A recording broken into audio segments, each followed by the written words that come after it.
January 17th, 1946. Tokyo. The winter wind cut through the rubble like a blade through paper. In the skeletal remains of what had once been the Ginza district, an elderly woman knelt beside a charcoal brazier, her fingers blackened by soot, her breath visible in the frozen air. The war had been over for 5 months, but the silence that followed victory was more terrible than the roar of B-29 engines had ever been. Around her, a small crowd had gathered, former factory workers, disbanded soldiers still wearing fragments of their uniforms, mothers clutching children with swollen bellies and hollow eyes. They had come not for warmth, but for words.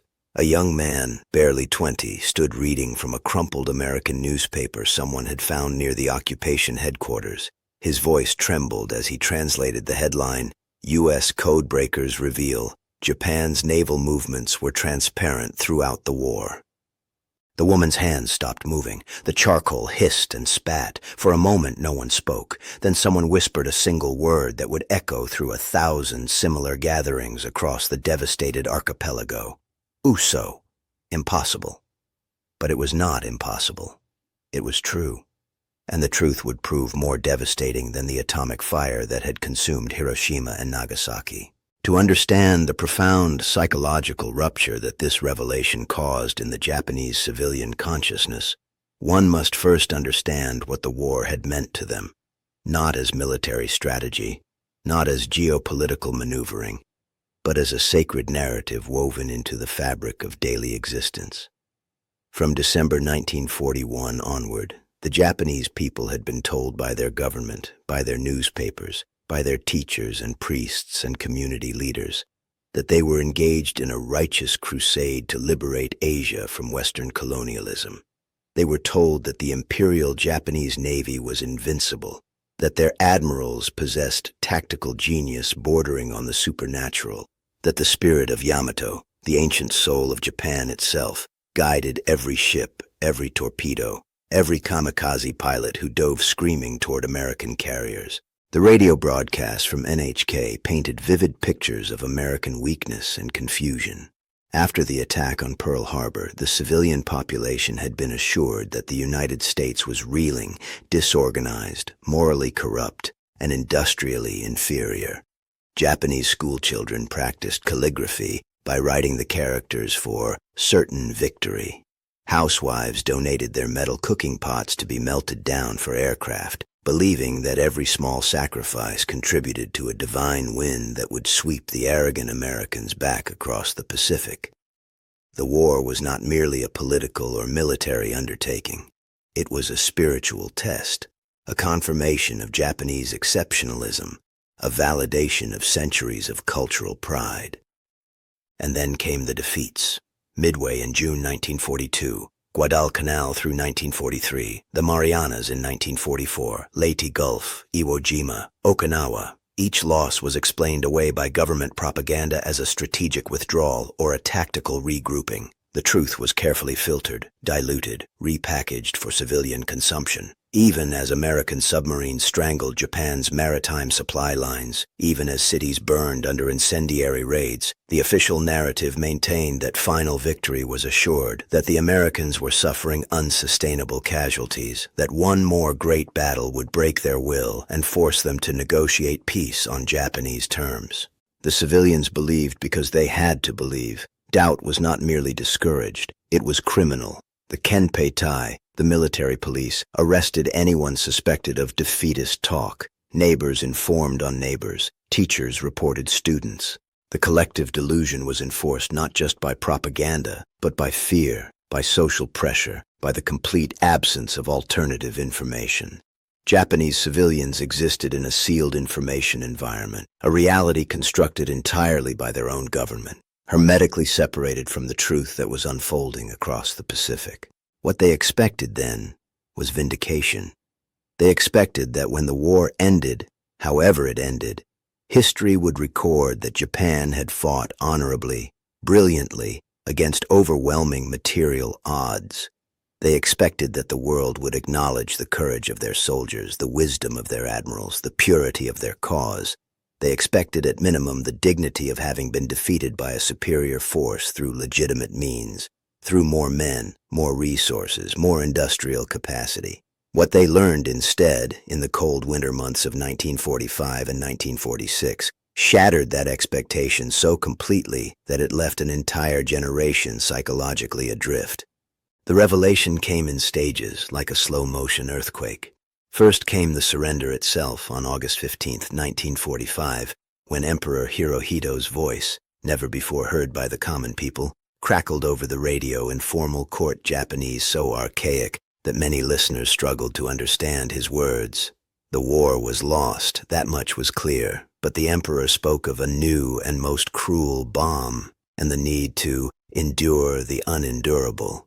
There was no admission of strategic failure, no acknowledgement that perhaps the war had been unwinnable from the beginning. Then came the occupation, and with it, American newspapers, American radio broadcasts, American films shown in makeshift theaters across Japan. The occupation authorities under General Douglas MacArthur made a deliberate decision to expose Japanese civilians to information that had been withheld from them. They wanted to break not just Japan's military capacity, but its ideological foundation, to prove that the militarists had lied, that the war had been both criminal and foolish, that the entire national narrative of the previous 4 years had been a fiction.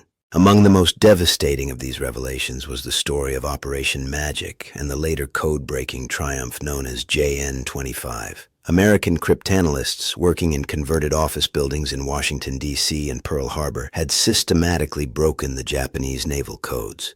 Not once, not briefly, but continuously throughout the entire war. They had read Japanese communications like open letters. Admiral Chester Nimitz had known where Japanese fleets were going before some Japanese captains did. The ambush at Midway, which had destroyed 4 Japanese carriers and killed hundreds of irreplaceable pilots, had not been the result of American luck or Japanese incompetence. It had been a trap set with perfect knowledge of Japanese movements, timing, and intentions.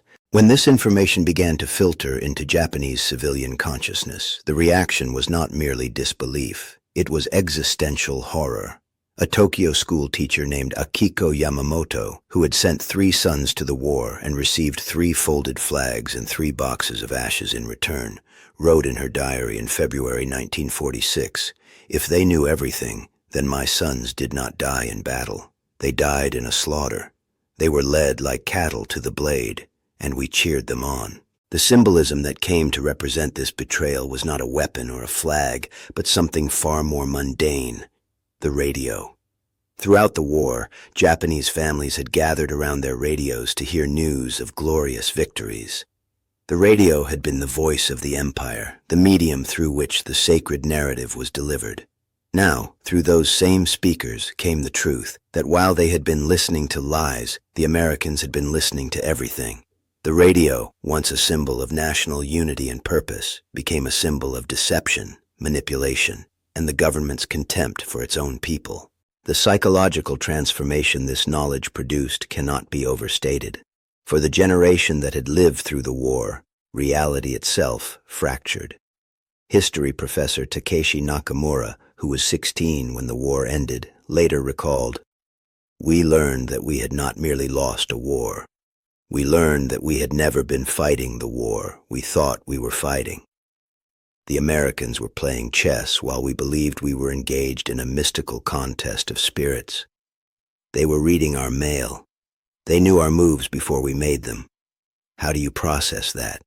How do you reconcile the death of your father, your brother, your husband, with the knowledge that his sacrifice was not just futile, but based on a complete fantasy?"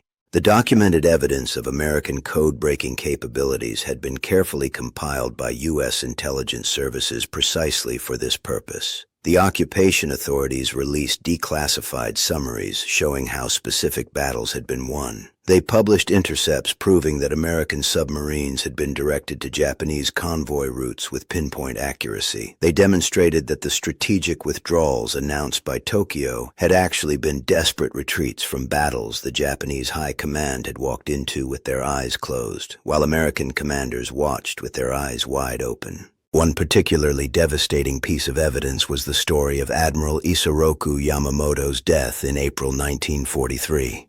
The architect of Pearl Harbor, perhaps the most respected military mind in Japan, had been killed when his aircraft was intercepted by American fighters over Bougainville.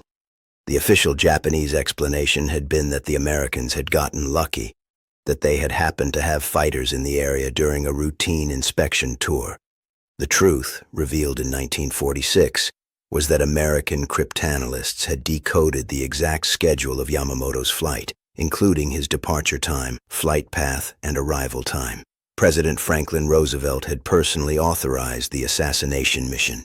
18 P-38 Lightning fighters had been dispatched to a precise point in the sky at a precise moment. There had been no luck involved. It had been an execution, planned with the same casual efficiency as setting a mousetrap.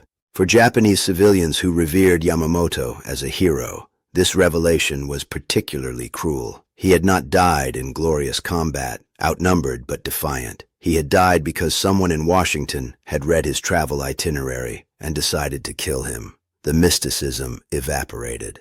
The samurai spirit meant nothing against an enemy that fought with mathematics, electronics, and industrial precision. Elderly men who had cheered the news of Pearl Harbor found themselves confronting an uncomfortable question. Had that single victory been worth the guaranteed destruction that followed? Because the code-breaking evidence suggested that even as Japanese citizens celebrated in December 1941, American intelligence services were already beginning to penetrate Japanese communications. The Pearl Harbor attack had united American public opinion, mobilized American industry, and simultaneously given American cryptanalysts the motivation and resources to crack Japanese codes. Japan had struck the sleeping giant and then broadcast its every subsequent move to that giant as it awakened. The emotional contrast between expectation and reality manifested in different ways across Japanese society. Among former military officers, the response was often rage, not at the Americans, but at their own leaders. How had the Imperial General Staff continued to operate using compromised codes for years? Why had no one suspected? The answer, documented in post-war interrogations, was both simple and damning. Japanese military culture discouraged questioning superiors. The codes were considered unbreakable because senior officers said they were unbreakable. To suggest otherwise was to invite accusations of cowardice or disloyalty. The same rigid hierarchy that made Japanese forces so disciplined in battle made them fatally blind to systematic intelligence failures. Among civilians, particularly women who had sustained the home front while their men died abroad, the response was often a profound sense of betrayal. They had endured hunger, worked in factories for 16 hours a day, watched their cities burn, lost their children, all while being told that these sacrifices had meaning, that they were part of a grand historical mission. To learn that the mission had been compromised from the beginning, that the naval battles had been less battles than orchestrated slaughters, that the American victories had not come from superior spirit but from superior information. This knowledge transformed sacrifice into waste. A munitions factory worker from Osaka named Fumiko Tanaka, who had lost her husband at Guadalcanal and her daughter in the March 1945 firebombing, wrote to a friend in January 1946, "They tell us now that the Americans read every message. If this is true, then the Americans knew they were winning. They knew we could not win. Yet they continued. They burned our cities. They dropped their atomic bombs. Why? If they could read our messages, they knew we were already beaten. Why continue? And why did our leaders not stop sending men to die in battles they knew? They must have known. They could not win." This letter, preserved in the occupation archives, captures the terrible double awareness that traumatized Japanese civilians. Not only had their own government lied to them and sacrificed them needlessly, but the Americans, who possessed godlike knowledge of Japanese plans, had continued the destruction even when victory was certain. The code-breaking revelation did not make Americans seem merciful or wise. It made them seem terrifyingly powerful, and to some Japanese minds, unnecessarily cruel. But there was another layer to the psychological transformation, one that took longer to develop and proved more lasting. As the initial shock faded, as Japan began the long process of reconstruction under American occupation, a strange realization began to dawn on the more thoughtful observers. The Americans had not merely defeated Japan militarily, they had defeated Japan intellectually. The code-breaking operation represented not just better technology, but a fundamentally different approach to warfare, to information, to truth itself. American cryptanalysts had succeeded because their system rewarded innovation, questioning, and lateral thinking. Teams of mathematicians, linguists, chess players, and crossword puzzle enthusiasts had been assembled in Hawaii and Washington, given access to the most advanced computing machines available, and encouraged to challenge assumptions. Women had played crucial roles in the code-breaking effort, something unthinkable in the Japanese military structure. The Americans had treated the breaking of Japanese codes not as a mystical challenge to be overcome through spiritual purity, but as a technical problem to be solved through collaborative intellectual effort. This represented a broader philosophical divide that the code-breaking revelation illuminated. The Japanese military had functioned on the basis of hierarchy, tradition, and unquestioning loyalty. Information flowed downward from superiors to subordinates. Orders were not debated. Initiative was discouraged. The code systems themselves reflected this rigidity. They were updated infrequently because changing them would require coordinating across vast distances and multiple commands, which would require admitting that the existing systems might be flawed. The American system, by contrast, was chaotic, democratic, and self-correcting. Code-breaking teams argued with each other. Junior analysts challenged senior ones. When a method failed, it was discarded, and new approaches were tried. The Americans had changed their own codes frequently throughout the war, operating on the assumption that Japanese intelligence might be trying to do to them what they were doing to Japan. This paranoid flexibility, this constant questioning and updating, had protected American communications, while Japanese adherence to rigid procedure had doomed theirs. The symbolic radio, which had once unified the Japanese people in shared delusion, now became in the post-war years a symbol of a different kind of communication, one that required critical thinking, skepticism, and individual judgment.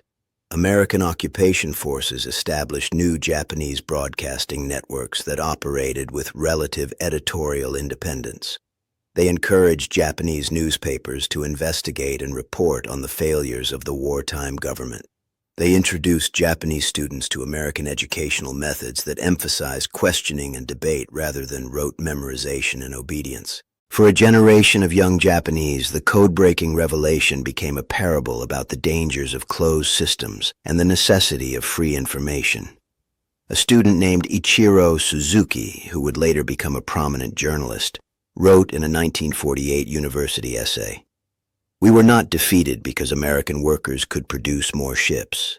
We were defeated because American thinkers were allowed to think freely. Our codes were broken because we did not permit anyone to question them. Our cities were burned because we did not permit anyone to speak the truth about the war. We learned, in the most terrible way possible, that a nation which controls information cannot accurately process information. The same government that lied to us about our victories could not acknowledge to itself the reality of our defeats." The epilogue to this story is not found in the ashes of Tokyo or the signing of the surrender on the USS Missouri. It is found in the decades that followed, in the construction of modern Japan, in the way that generation internalized the lesson of the radio and the code. Post-war Japan did not simply rebuild its cities and factories. It rebuilt its relationship to information, to truth, to the very concept of national narrative. The constitutional reforms imposed by the American occupation, which guaranteed freedom of speech and press, were not merely legal changes. They were philosophical refutations of the system that had led millions to die in a war they never understood they were losing. The economic miracle of the 1960s and 1970s was built not just on hard work, but on a new culture of continuous improvement, Kaizen, that directly contradicted the wartime reverence for unchanging tradition. Japanese corporations became famous for encouraging workers at all levels to suggest improvements, to identify problems, to challenge existing methods. This was the opposite of the military culture that had frozen its code systems in place while American cryptanalysts dissected them at leisure. There is a museum in Tokyo now, in a quiet district away from the tourist centers. It houses a small collection of wartime radios, including several models from the 1940s. Next to one of them is a placard with a quote from a diary entry dated January 1946, written by an unknown civilian. "We gathered around these boxes and heard lies. We believed the lies because everyone else believed them, and because questioning them was dangerous. Now we know that while we listened to lies, our enemies listened to truth. They heard our own voices speaking to each other, and they understood us better than we understood ourselves. This is how empires fall. Not because they lack courage, but because they lack honesty." The story of what Japanese civilians said when they learned about American code breaking is not really a story about cryptography or naval warfare.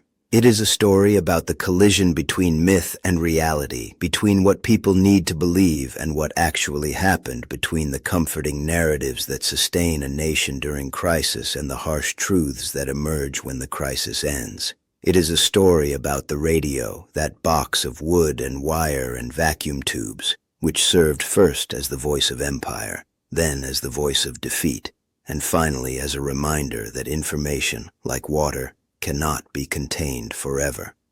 It will find the cracks in any wall, undermine any foundation, and eventually flow where it will. The Japanese civilians who gathered in the rubble of their cities in that frozen January of 1946, listening to the young man read from the American newspaper, experienced a transformation that was more profound than military defeat. They experienced the collapse of consensus reality. They learned that the war they had fought existed only in their imagination, while the actual war, the one recorded in decoded messages and intelligence reports and American after-action summaries, had been invisible to them. They learned that they had been spectators to their own history, watching a theatrical performance while the real drama unfolded in frequencies they could not hear, in codes they could not read, in rooms they did not know existed. And perhaps the cruelest part of the lesson was this: the Americans had tried to tell them, not at first, but by 1944, American psychological warfare units were dropping leaflets on Japanese cities, urging civilians to demand their government seek peace, warning them that continued resistance was hopeless. The leaflets were burned unread, turned over to police, treated as enemy propaganda. Because the radio, the trusted, authoritative, official radio, said that victory was near, that one more battle would turn the tide, that the American spirit was breaking. The radio lied. The leaflets told the truth. But truth without trust is just noise, and trust, once given to the wrong source, is almost impossible to reclaim. In the end, what Japanese civilians said when they learned about the code breaking varied by individual temperament, by personal loss, by political inclination. Some wept, some raged, some retreated into silence, some tried to rationalize, to minimize, to explain away the implications. But all of them, in some fundamental way, had to reconstruct their understanding not just of the war, but of authority, information, truth, and trust. They had to decide what to believe and how to believe it in a world where everything they had been certain of had turned out to be false.